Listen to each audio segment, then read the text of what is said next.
ಸಾರಿ ಇಕ್ಕಿದ್ದೀವಿ, ಅದ್ರಾಗೆ 660 ರೂಪಾಯಿ ಆಯ್ತು ಸರ್ ಅಷ್ಟೇ. ಗೊತ್ತಿಲ್ಲ ಅಂತಾಳೆ ಸಾಯಮ್ಮ, ರಮ್ಯಾ ಕೇಳ್ತಾರೆ ನನ್ಗೆ ಗೊತ್ತೇ ಇಲ್ಲ ಅಂತಾಳೆ.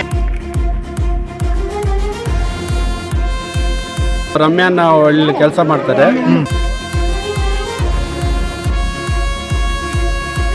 5 ಲಕ್ಷ ರೂಪಾಯಿ ಅಮೌಂಟ್ ನಮ್ಮ ಮನೆ ಹತ್ರ కొట్టిದ್ದೀನಿ.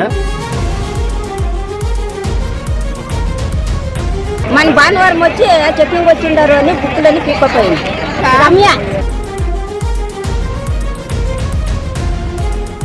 ಬುಕ್ಕಲ್ಲಿ ಅಮೌಂಟ್ ಐತೆ ಅಂತ ನೋಡಿಸ್ತಾ ಇತ್ತು, ಅಲ್ಲಿ ಬ್ಯಾಲೆನ್ಸ್ ನೋಡಿಸ್ತಾ ಇಲ್ಲ, ಬರೀ 200 ರೂಪಾಯಿ ನೋಡಿಸ್ತಾ ಇತ್ತು ಅಷ್ಟೇ. ಚಿಕ್ಕಬಳ್ಳಾಪುರ ಜಿಲ್ಲೆ ಗೌರಿಬಿದನೂರು ತಾಲೂಕಿನ ಆಲಗಾನಹಳ್ಳಿ ಗ್ರಾಮದ ಅಂಚೆ ಕಚೇರಿಯಲ್ಲಿ ಭಾರೀ ಗೋಲ್ಮಾಲ್ ನಡೆದಿದೆ. ಸಾರ್ವಜನಿಕರ ಹಣಕ್ಕೆ ಪಂಗನಾಮ ಹಾಕಿ ಪೋಸ್ಟ್ ಮಾಸ್ಟರ್ ರಮ್ಯಾ ನಾಪತ್ತೆಯಾಗಿದ್ದಾಳೆ. ಸುಮಾರು 1,000ಕ್ಕೂ ಹೆಚ್ಚು ಖಾತೆಗಳಲ್ಲಿದ್ದ 2 ಕೋಟಿಗೂ ಹೆಚ್ಚು ಹಣವನ್ನ ಲೂಟಿ ಮಾಡಿದ್ದಾಳೆ. ವಿಷಯ ತಿಳಿಯುತ್ತಿದ್ದಂತೆ ಗ್ರಾಮಸ್ಥರು ಅಂಚೆ ಕಚೇರಿಗೆ ಮುತ್ತಿಗೆ ಹಾಕಿ ಆಕ್ರೋಶ ವ್ಯಕ್ತಪಡಿಸಿದರು. ಗ್ರಾಮಸ್ಥರು ಕಚೇರಿಗೆ ಮುತ್ತಿಗೆ ಹಾಕುತ್ತಿದ್ದಂತೆಯೇ ವಿಷಯ ತಿಳಿದ ಮೇಲಾಧಿಕಾರಿಗಳು ಸ್ಥಳಕ್ಕೆ ದೌಡಾಯಿಸಿ ಕಚೇರಿಯಲ್ಲಿರುವಂತಹ ದಾಖಲೆಗಳನ್ನು ಪರಿಶೀಲಿಸಿದಾಗ ಹಣ ಲೂಟಿಯಾಗಿರುವ ವಿಷಯ ಸಾಬೀತಾಗಿದೆ. ಹಣ ಲೂಟಿಯಾಗಿರುವ ವಿಷಯ ಸಾಬೀತಾಗುತ್ತಿದ್ದಂತೆ ಅಧಿಕಾರಿಗಳನ್ನು ಸಹ ಕಚೇರಿಯಲ್ಲಿಯೇ ಕೂಡಿ ಹಾಕಿದ ಗ್ರಾಮಸ್ಥರು ತಮ್ಮ ಆಕ್ರೋಶವನ್ನ ಹೊರಹಾಕಿದರು.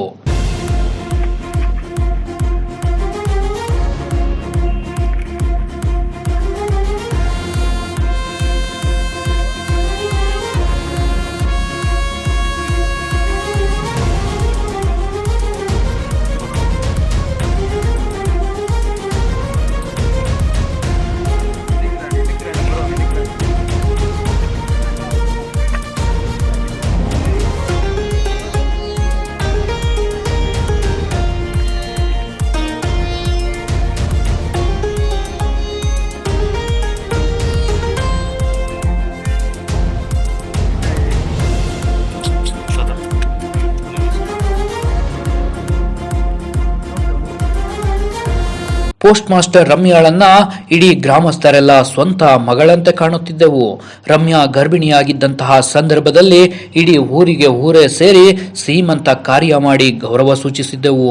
ಈ ಗೌರವಕ್ಕೆ ಪ್ರತಿಕಾರವಾಗಿ ನಮ್ಮ ಜೀವನದ ಭವಿಷ್ಯಕ್ಕಾಗಿ ಜೋಪಾನ ಮಾಡಿದ್ದ ಹಣವನ್ನೇ ರಮ್ಯಾ ಲಪಟಾಯಿಸಿದ್ದಾಳೆ ಎಂದು ಸಾರ್ವಜನಿಕರು ಆಕ್ರೋಶ ವ್ಯಕ್ತಪಡಿಸಿದರು.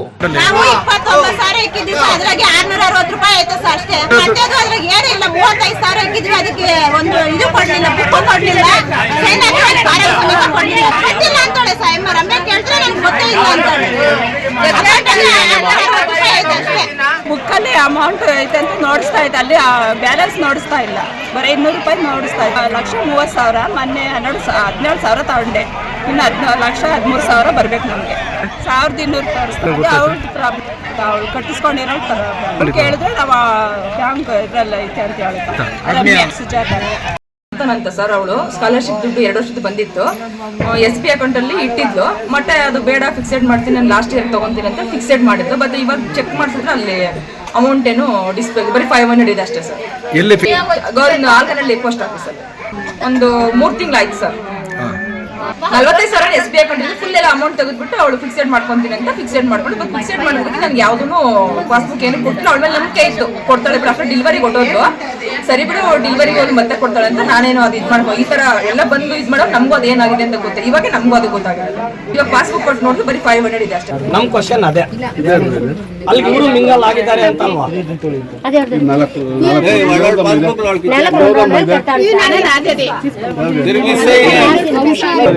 ಸರ್ ಫೂಲ್ ಮಾಡಿದ್ದಾರೆ. ನೀವು ಆಡಿಟ್ ಸರಿಯಾಗಿ ಮಾಡಿದ್ರೆ ಅದು ಹೆಂಗ್ ಆಗ್ತಾ ಇತ್ತು? ನೀವು ಆಡಿಟ್ ಸರಿಯಾಗಿ ಮಾಡಿದ್ರೆ ಯಾಕೆ ಆಗ್ತಾ ಇತ್ತು? ಎಲ್ಲ ಸೇರಿ 5 ಲಕ್ಷ ಅಲ್ಲಿ ನೀವು ಮಿಂಗಲ್ ಆಗಿದ್ದೀರಲ್ವಾ? ನಾನು ಒಂದ್ಸರಿ 5,000 ಇಸ್ಕೊಂಡಿದ್ದೀನಿ. ಇದು 5,1,666 ರೂಪಾಯಿ ಇರೋದ್ರಲ್ಲಿ ಈಗ ಚೆಕ್ ಮಾಡಿಸಿದ್ರೆ ಬರೀ 500 ರೂಪಾಯಿ ಇದೆ. ಅವ್ರಿಗೆ ಸೀಲ್ ಹಾಕಿದೆ, ಸೈನ್ ಹಾಕಿದೆ, ಬುಕ್ ಅವ್ರಿಗೆ ತಗೊಂಡೋಗಿ ಚೆಕ್ ಇಲ್ಲೇ ಬಂದಿದ್ರಲ್ಲ, 5 ಲಕ್ಷ ರೂಪಾಯಿ ಫೋನ್ ಮಾಡಿ ಕೇಳಿದ್ರೆ ಈಗ ನಾನು ಕೊಡ್ತೀನಿ, ನಾನು ಜವಾಬ್ದಾರಿ ಫೋನಲ್ಲಿ ರೆಕಾರ್ಡ್ ಇದೆ.